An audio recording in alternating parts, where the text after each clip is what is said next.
केंद्र सरकार ने कोचिंग संस्थानों पर नकेल कसने के लिए एक अहम फैसला लिया है। केंद्र सरकार के शिक्षा मंत्रालय ने कोचिंग संस्थानों के लिए कुछ नई गाइडलाइंस जारी की हैं। इन नई गाइडलाइंस के मुताबिक कोचिंग संस्थानों में अब 16 वर्ष से कम उम्र के बच्चों का एडमिशन नहीं कराया जा सकेगा। साथ ही इस नियम की अवहेलना करने वालों पर 1 लाख रुपए का जुर्माना भी लगाया जाएगा। तो दोस्तों, सरकार को कोचिंग संस्थानों के लिए नए नियम बनाने की जरूरत क्यों पड़ी, वो हम इस वीडियो में जानेंगे। और साथ ही कोचिंग्स के लिए और कोचिंग्स के जो टीचर हैं उनके लिए क्या क्या गाइडलाइंस जारी की गई हैं, वो भी मैं आपको इस वीडियो में बताऊंगा। नमस्कार दोस्तों, मेरा नाम है गौरव और स्वागत है आपका सरकारी योजना लोक में।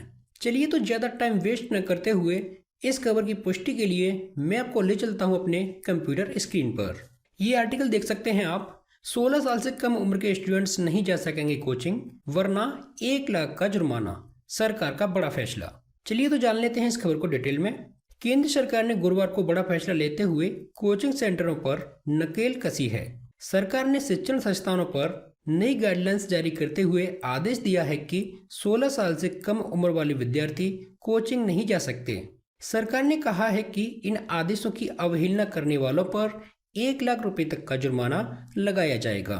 माना जा रहा है कि पिछले कुछ समय से छात्रों की आत्महत्या की घटनाएं सामने आने के बाद सरकार ने कोचिंग सेंटरों पर नकेल कसने के लिए कड़े कदम उठाए हैं।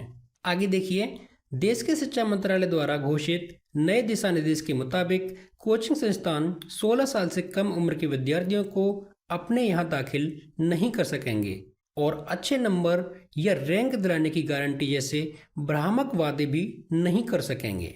कोचिंग संस्थानों को विनियमित करने के लिए दिशा निर्देश एक कानून ढांचे की आवश्यकता को पूरा करने और बेतरतीब तरीके से निजी कोचिंग संस्थानों की बढ़ोतरी को रोकने के लिए है। यानी मोस्टली कोचिंग सेंटर लुभावने वादे करते हैं, बच्चों से कहते हैं कि हम आपका सिलेक्शन करवा देंगे, आपके अच्छे नंबर आ जाएंगे, ऐसे अन्य और भी भ्रामक वादे करते हैं और इस तरह से वो लोग अपने निजी कोचिंग सेंटर्स को बढ़ाने की कोशिश करते हैं। तो अब इस दिशा निर्देश के आने के बाद ऐसे कोचिंग सेंटर्स पर अब नकेल कसी जाएगी। आगे देखिए, कोचिंग सेंटरों पर सरकार ने क्यों दिखाई सख्ती। मंत्रालय ने यह दिशा निर्देश विद्यार्थियों की आत्महत्या के बढ़ते मामलों, आग की घटनाओं, कोचिंग संस्थानों में सुविधाओं की कमी के साथ साथ उनके द्वारा अपनाई जाने वाली शिक्षण पद्धतियों के बारे में सरकार को मिली शिकायतों के बाद तैयार किए हैं।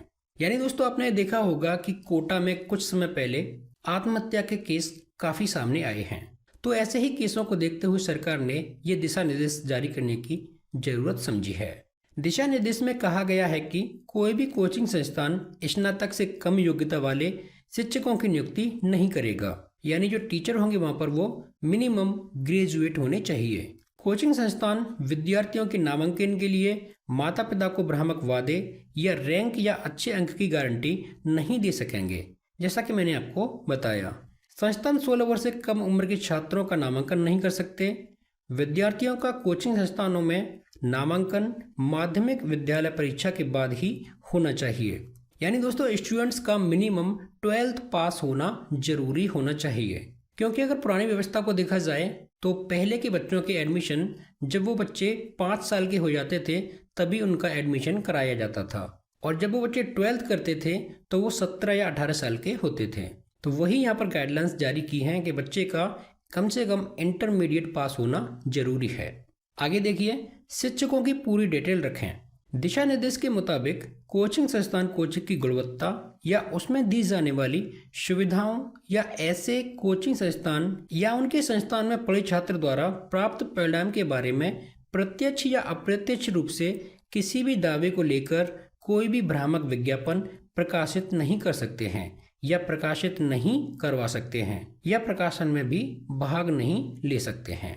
यानी कोचिंग सेंटर वाले अपनी कोचिंग की क्वालिटी दिखाने के लिए किसी बच्चे से प्रत्यक्ष या अप्रत्यक्ष रूप से भ्रामक विज्ञापन या गलत विज्ञापन नहीं करवा सकते। कोचिंग संस्थान किसी भी शिक्षक या ऐसे व्यक्ति की सेवाएं नहीं ले सकते जो नैतिक कदाचार से जुड़े किसी भी अपराध के लिए दोषी ठहराया गया हो। यानी टीचर का अगर नेचर सही नहीं है और उस पर कोई केस भी चल रहा है तो कोचिंग सेंटर वाले उस टीचर को अपने यहाँ नहीं रख सकते। कोई भी संस्थान तब तक पंजीकृत नहीं होगा जब तक कि उसके पास इन दिशा निर्देशों की आवश्यकता के अनुसार परामर्श प्रणाली न हो।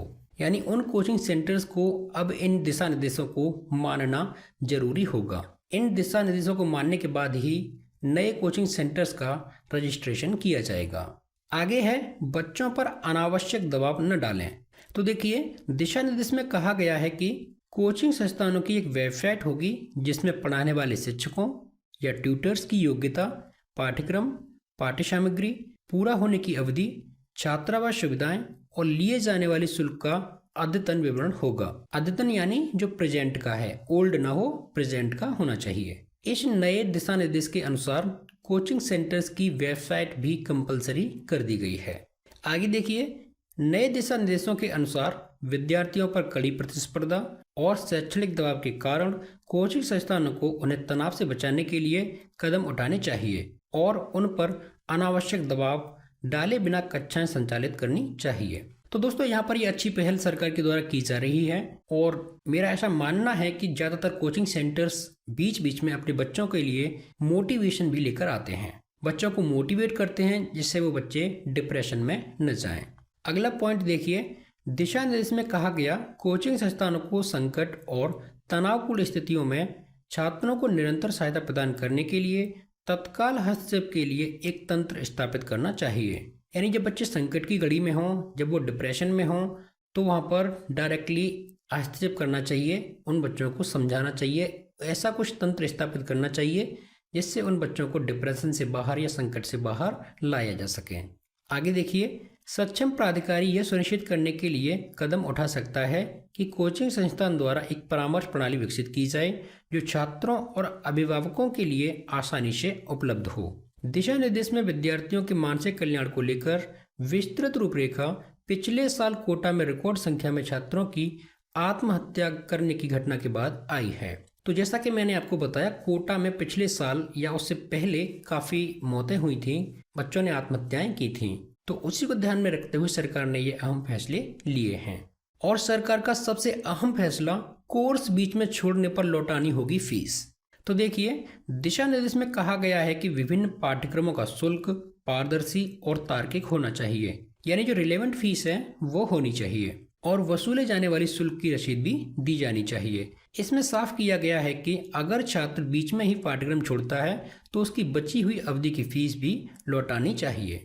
नीति को सशक्त बनाते हुए केंद्र ने सुझाव दिया है कि कोचिंग संस्थानों पर दिशा निर्देश का उल्लंघन करने पर 1 लाख रुपए का जुर्माना लगाया जाना चाहिए या अत्यधिक शुल्क वसूलने पर उनका पंजीकरण रद्द कर देना चाहिए, यानी उनका रजिस्ट्रेशन को रद्द कर देना चाहिए।